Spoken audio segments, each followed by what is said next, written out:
Bonjour. Vous arrive-t-il d'éprouver des lenteurs ou des difficultés avec votre connexion Internet? Eh bien, je prends quelques minutes avec vous pour vous expliquer comment vérifier votre connexion Internet et que votre réseau fonctionne bien. N'attendez pas que cela arrive pour écouter cette vidéo. Prenez la peine de l'écouter avant et de le mettre en pratique. Comme cela, vous serez prêt à intervenir en cas de problème.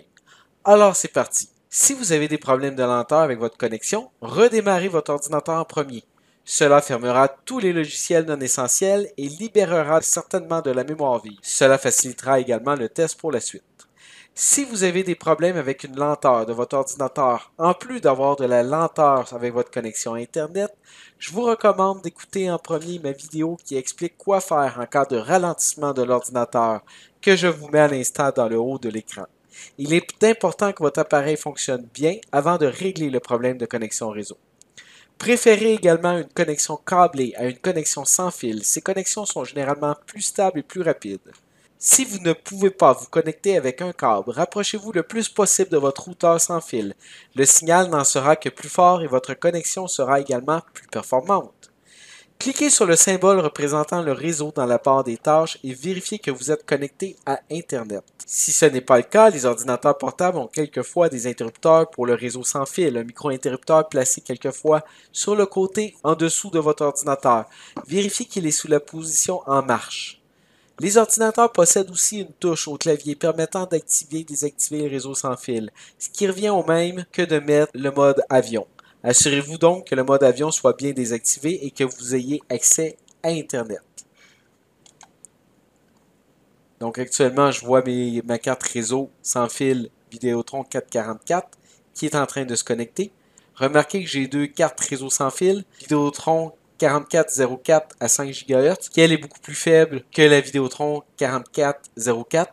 Donc préférez toujours une connexion la plus forte pour pouvoir vous connecter sur le réseau sans fil. Quand tout cela est fait, ouvrez votre navigateur préféré et faites une recherche sur un sujet quelconque pour vous assurer que vous avez vraiment accès à Internet.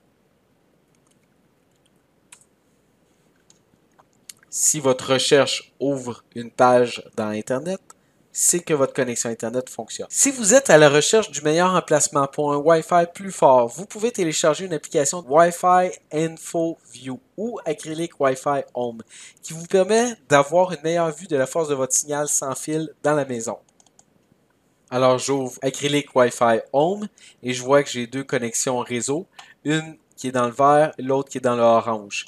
Si j'avais eu d'autres connexions réseau, elles s'afficheraient tous ici, dans l'ordre du signal le plus fort vers le signal le plus faible. Si vous voulez tester votre signal de votre maison dans toutes les pièces, vous pouvez prendre votre ordinateur, vous déplacer dans une autre pièce, déposer votre ordinateur sur le bureau et attendre quelques secondes que le signal Internet se stabilise. Au bout d'un certain temps, lorsque vous voyez que le signal est stabilisé, vous pouvez encore vous déplacer ailleurs et faire les tests de cette façon-là. Grâce à ça, vous pouvez vérifier quelle pièce a un meilleur signal que l'autre. Si l'une des pièces dans laquelle vous désirez travailler a un signal moins fort que le reste de la maison, il est possible que certaines interférences empêchent votre signal d'aller jusqu'à cette pièce. Vous pouvez alors utiliser un amplificateur de signal Wi-Fi que vous pouvez vous procurer dans n'importe quel magasin d'électronique.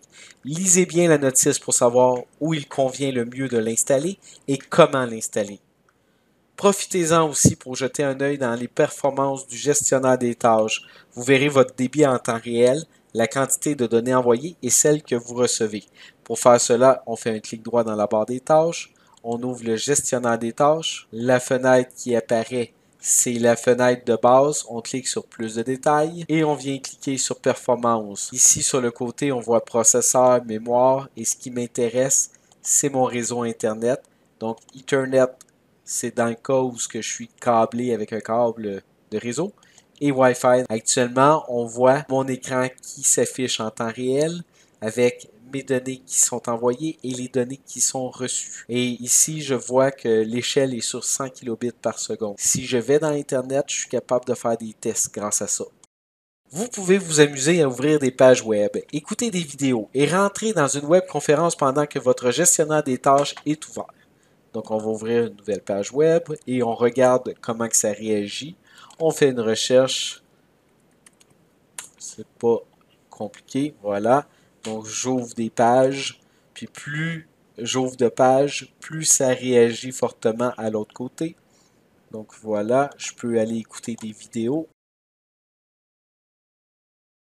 Donc j'écoute des vidéos.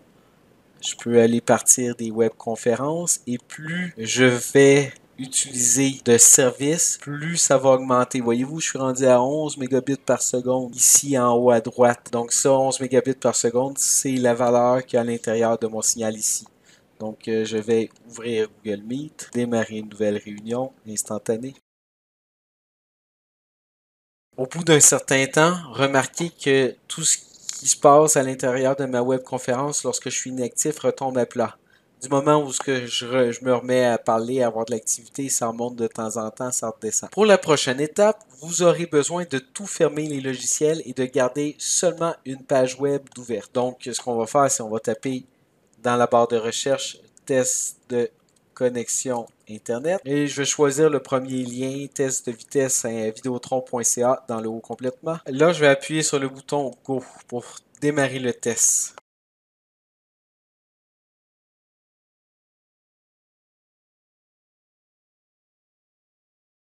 Voilà qui est fait. Je sais que mon forfait, c'est 60 mégabits par seconde en téléchargement et 10 mégabits par seconde en téléversement. J'ai des valeurs qui avoisinent les valeurs que je viens de vous mentionner et même que c'est supérieur à ça. Donc, j'ai vraiment la preuve que mon forfait pour lequel je paye fonctionne correctement dans mon cas à moi. Faites le tour de votre résidence. Notez le nombre d'appareils qui sont connectés sur Internet. Télévision, téléphone intelligent, tablette, ordinateur, etc. À partir de cette liste, notez les services que chaque appareil a besoin d'utiliser. Par exemple, surfer sur Internet, consulter ses courriels, voir des vidéos, participer à des appels de webconférences, etc. Je vous fais apparaître un tableau des besoins en débit moyen selon les usages. Chaque fois que vous augmentez un service, additionnez-le aux autres que vous utilisez déjà et ajoutez aussi à tous ces services les autres utilisateurs de votre réseau qui sont connectés. Ça va vous donner une bonne idée de votre besoin de consommation et de débit pour avoir accès à Internet. Notez qu'il y a des services qui demandent un débit soutenu, comme c'est le cas lorsqu'on fait une webconférence par exemple, et que d'autres demandent une utilisation de débit plutôt ponctuel, comme le fait d'ouvrir une page web qui demande un débit pendant quelques secondes, le temps que la page web se charge.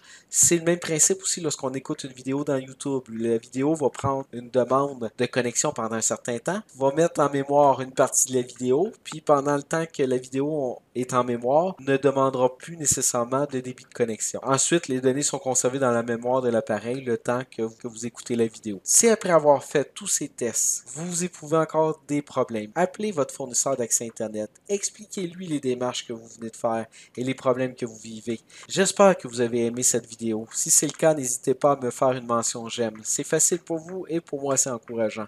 Je vous dis donc à la prochaine. Merci de votre attention et passez une belle journée.